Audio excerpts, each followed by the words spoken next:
надаа өвөө чинь такси чинь, аав чинь такси чинь, ээж чинь такси чинь, ах чинь такси чинь. Чи удаа дагаад такси чинь болол. Өнөөдөр такси километр 3000 гэж. Хатуугээд таксинд явах хүмүүс битээр өрөвдөө километр 4000. Би 12 цэгэрч чи 9 жолоочийг 12 цэгэрч хоёул мөнгө хүлэн штий. Чи ойлгохгүй юу? Энд яах гэж ирсэн? Онор боловсролын агентлаг. TOEFL-ийн 70-аас дээш оноотой хүүхдүүдийг Итали улсад 100% тэтгэлэгтэй сургадаг.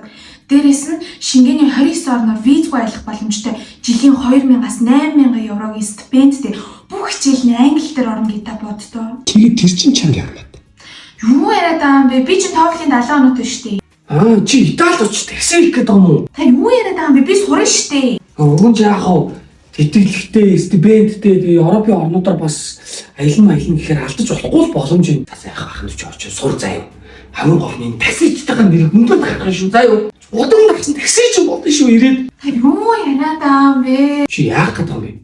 Чи такси ч болно. Чи англи хэлтэй такси ч болов. Бусад таксичтаас ялгах чадвар чи нэгээр нэмэгдэл гэсэн үг. Гадаа жуулч муулч аваад 20-30 илүү ажиллана шүү дээ. Явлаа үүснэ шүү. Баруу.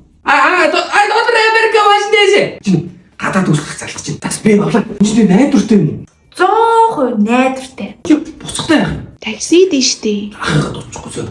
Ханайх дүүгээ 2000 л өгч.